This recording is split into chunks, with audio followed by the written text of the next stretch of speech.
ever since those shootings have occurred, there has been a lot of thoughts that have been just swirling around in my head, and like to the point where it's like I'm doing so many commentaries related to it, whether it's people talking about it or, just whatever. But I wanted to make this video right here, and it's actually a very impromptu video because it's something that was weighing heavily in my brain for a while. And I titled it this way for a reason, and I'm using this image right here for a reason as well. But before I really get into it, let me just give a little backstory. I was in the 7th grade when 9/11 happened. 7th grade just started for me about a good 2 weeks before 9/11. Because back then we went to school before Labor Day, but now it's gone back to being after Labor Day. And I remember the day vividly because I was 12 years old at the time. And I remember going to school like as usual. Back when I was in school, in middle school, our school day started at like 8 in the morning. And then literally as the day just started to go on, we saw like kids start to leave school early. One will leave and it's like, okay, whatever, maybe they're leaving school early. It happens. Then within that hour, when we saw about 10 kids leaving at a time, leaving school early, it was like, okay, something's really going on here. But they wasn't telling us anything. It was real quiet. But I remember going to the restroom, and I was going back to my classroom, and all I heard was this loud booming sound. Now, mind you, I live in PG County, Maryland. PG County, Maryland to DC is very close. Well, the part that I live in. And right next to DC is Virginia. In Virginia is the Pentagon, where one of the planes hit.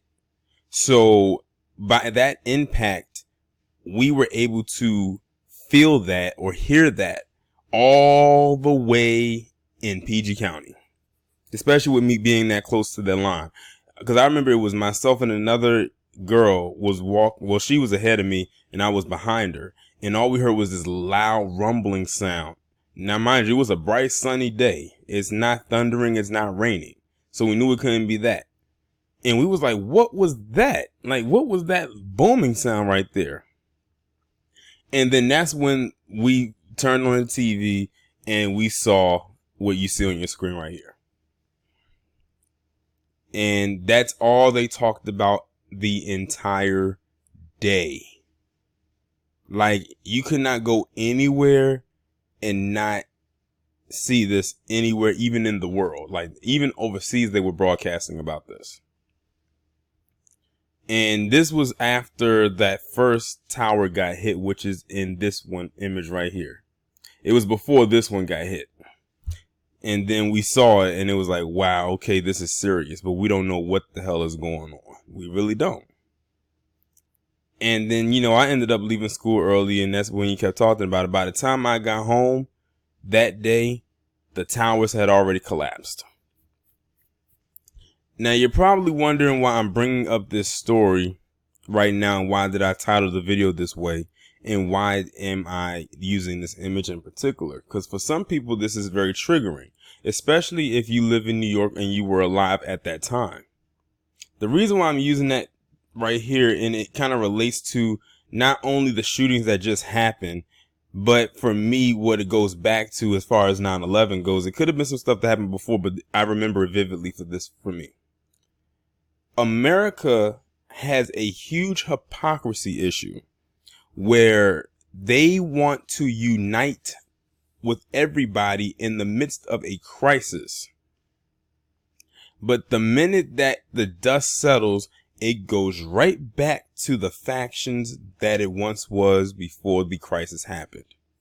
I remember when 9/11 happened, and then instantly they knew that Osama bin Laden, or so they say, had involvement with it. For a good week, America was seemingly united.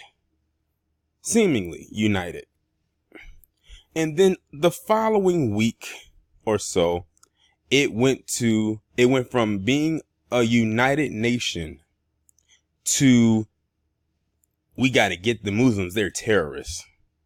I was like, whoa, so much for the unification.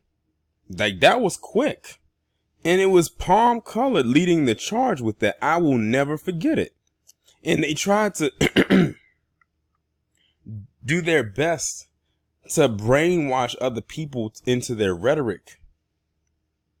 Like, I remember when those Muslims back then, like anyone who wore a turban, they got dirty looks. Like, they had to constantly go along, with being called terrorists. It was at that moment when the Muslim community actually had a moment where they felt like they were probably in their own form of Jim Crow. No one wanted to be around them. Like, those of you who were around back then know exactly what I'm talking about. Even as a young kid, I remember that.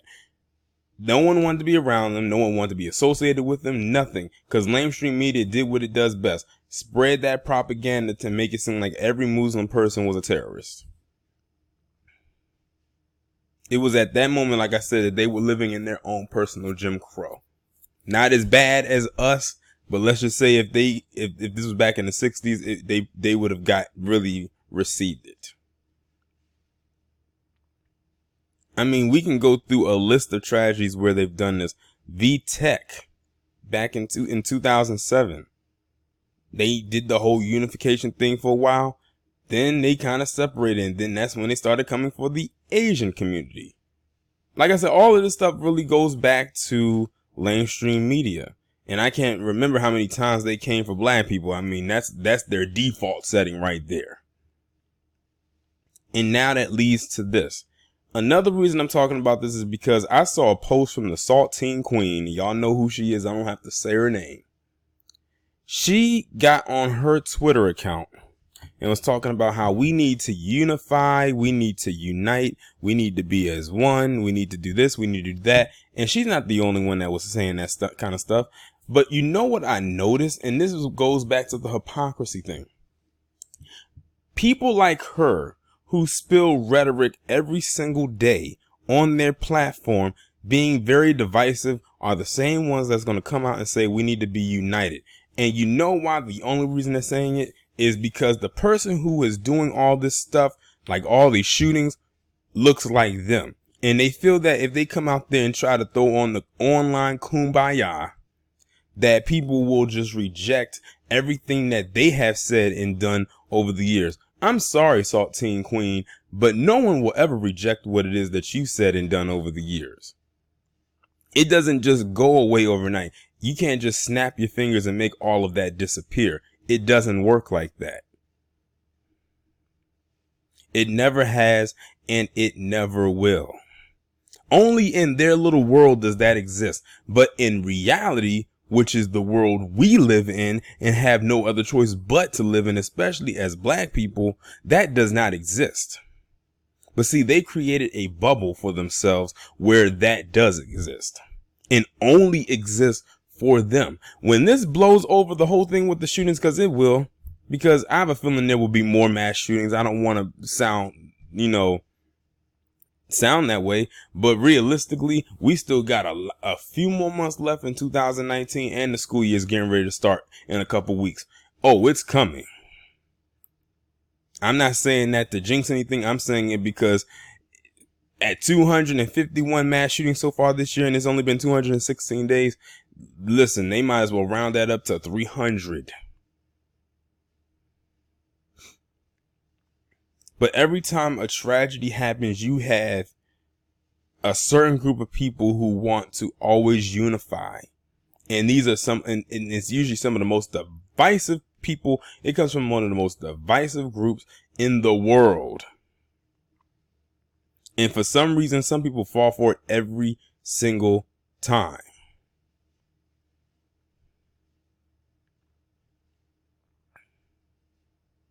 It's unfortunate, but it's a part of their repertoire. It's a part of their manipulation strategy.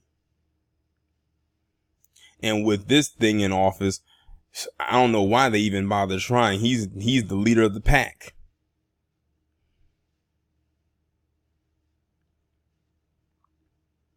But when they talk about unifying and being as one, I don't believe it, especially if it's coming from someone like her.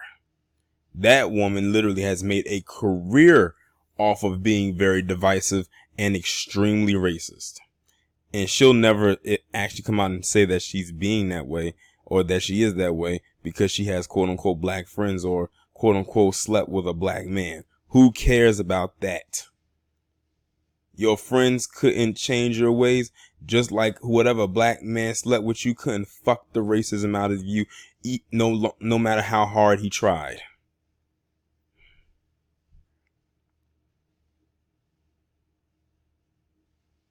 But this whole talk about, oh, we're going to be unified and we need to be a unit, we need to be as one and all this, coming from them is a bunch of bullshit. And like I said, I know why they're doing it, because that's their level of guilt coming through. And they don't want people to hate them. That's really what it comes down to. They don't want people to hate them. They are probably so upset at this person, not because of what they did, but because it was someone who looked like them, who shared the same ideologies as them. If this was anybody else, if this was a Muslim or a black person or an Asian person or a Hispanic person or anyone else they don't like, that whole unifying crap would never spill out of their mouths. But the minute it happens every time, the minute that it is involving them, they will try to call for unifying and stay on that unifying tip until they can see some results.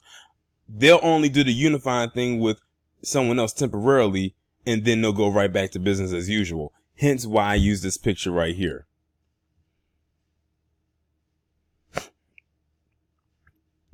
Oh, and when something happens to us, they don't call for no unifying. They'll just say, oh, well, they shouldn't have did what they did. Look at the reception they gave with Trayvon Martin.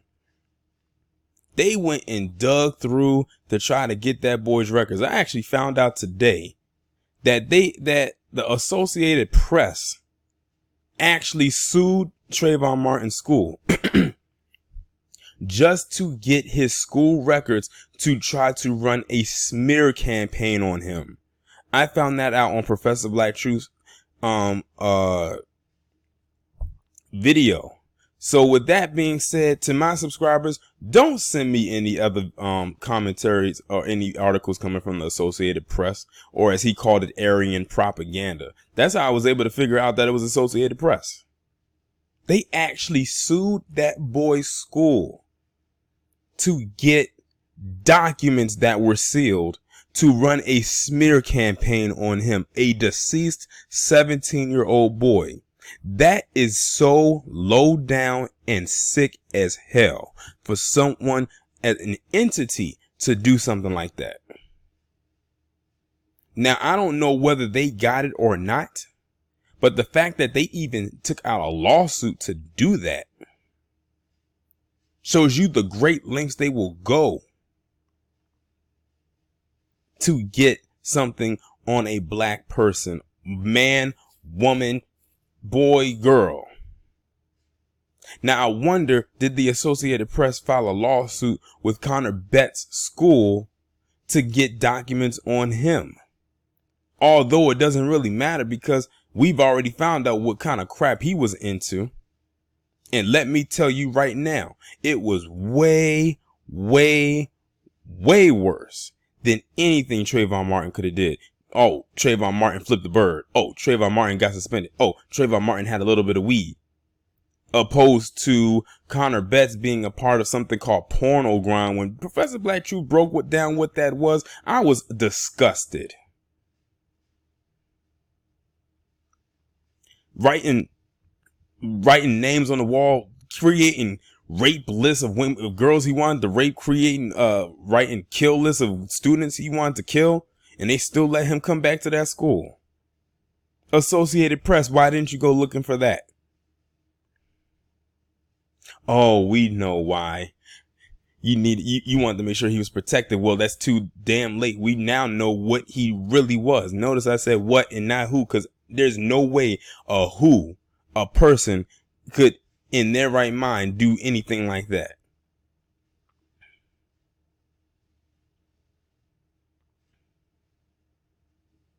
But they want to sit up there and talk about we need to unify.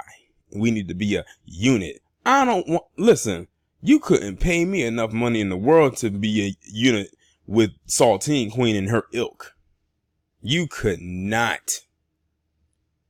That little bitch is like not only a media whore, but she's like a media terrorist. Every time she open up her mouth, it's some kind of divisive shit. But people hang off of her every word, her bony ass.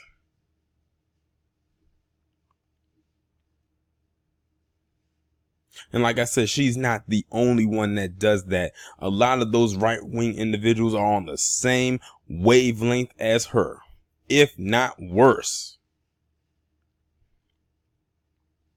But yeah, this whole thing right here, that's nothing but America's hypocrisy coming through. When this thing blows over, it's going to go back to business as usual. That whole talk about wanting to be a unit or being unified is going to go way out the window, as if it didn't even exist. Like I said, they're only doing it because the people who share the same rhetoric and ideologies and narratives as them is the ones at the forefront committing these crimes. Hell, they probably have tried to throw out the whole Chicago black on black crime thing, but notice that literally fades into obscurity so fast because this is overpowering it. They're literally trying their best to find a way to get out of this situation. And truth be told, crime in urban areas or inner cities has gone way low. In rural areas, the suburbs, has gone way up. But mainstream media is not going to tell you that. They'll say that it's fake news or that it's creating division. And that's another thing. Whenever you call them out on their crap about the stuff that they do, they'll come back and say that is you being divisive and that's you being, creating division. I've seen it so many times from trolls in my comments. I had to block a couple of them when they started to come in there with that crap. I say whatever the fuck I want to say on my goddamn channel. You just mad because I'm actually smart enough to figure it out. Because, black people are supposed to not have a, decent IQ, according to them. But I'm going to go ahead and end the video right here. I think I've got my point across. I hope y'all enjoy what I had to say. Take into consideration of what I've said. Let me know what you think down in the comments. Like, share, subscribe, and I will talk to you in the next one.